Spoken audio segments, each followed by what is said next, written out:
হাতে নিব।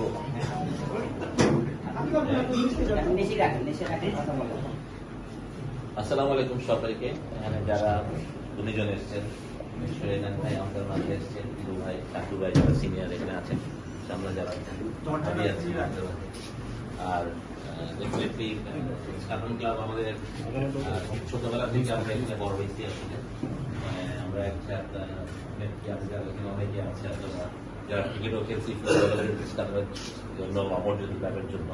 যেমন হয়েছে যে সারাদিন ক্রিকেট খেলে আবার বিকালবেলা আমরা চেয়ারম্যান বাড়ির মাঠে প্রায়নের থেকে ফুটবল ম্যাচও খেলতে গেছি। এরকম হয়েছে। আমি শ্যামল শোভন এখানে আছে, হালিম শাহ, অনেকটা ছিল।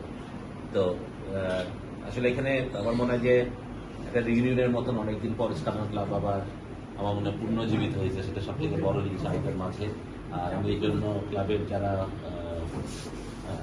নেতৃত্বটা আছেন, যারা এই ক্লাবটার পরিচালনা করছে, তাদের সবাইকে আন্তরিকভাবে ধন্যবাদ জানাই যে আপনাদের এগিয়ে আসার পক্ষেই স্কাটন ক্লাবটা হয়তো আবার একটা প্রাণ ফিরে পেয়েছে।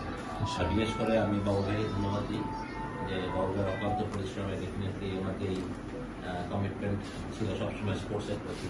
সেটাই আমরা আজকে এই বয়সে এসেও আমার মনে হয় যে ওনার সেই অক্লান্ত পরিশ্রমটাই রয়ে গেছে। যিনি আমরা সেই ছোটবেলা থেকে বাবুল ভাইয়ের সাথে ফুটবল ক্রিকেট সবখানে বের হচ্ছে আমরা। তো আমি মনে করি যে ওনার নেতৃত্বে আবার আমরা এগিয়ে যাবো ইনশাল্লাহ। জাস্ট আমরা আগামী পরশু থেকে কোয়ালিফাইং রাউন্ডের প্রথম ম্যাচটা শুরু করবো। আশা করি, বিশ্বাস করি দল ভালো আছে। বাচ্চারা যদি ভালো খেলতে পারে, আমাদের যে কাঙ্ক্ষিত স্বপ্ন বা লক্ষ্য আছে সেটা আমরা পৌঁছতে পারবো। But it's just a beginning. That's only I can say যে এটা একটা জাস্ট আমাদের যাত্রা শুরু। এখান থেকে আমরা ইনশাল্লাহ আরো সামনে যাবো। সবাই মিলে যদি আমরা চেষ্টা করি, আমাদের যারা এখানে আমরা স্কাটনের একসময়কার খেলোয়াড় ছিলাম, তাই ক্লাবের প্রতি আমাদের ভালোবাসা সবসময় থাকবে। আমরা অবশ্যই আমরা সবাই মিলে চেষ্টা করি আমরা শুধু ক্রিকেট না, ফুটবল আমাদের লিগে কোনো নতুন একটা দল করার চেষ্টা চলছে, সেটা আমরা করবো এবং আমরা এগিয়ে যাবো। স্টার্টিংকে বর্তমান যে সময় আসলে স্পোর্টস পরিচালনা করা খুবই টাফ। বাট একটা ফিনান্সিয়াল অনেক সাপোর্ট লাগে, যেটা সবাই আমরা জানি।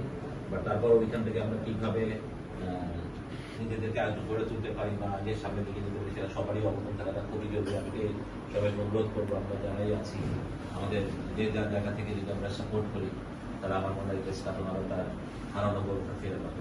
সবাই ধন্যবাদ।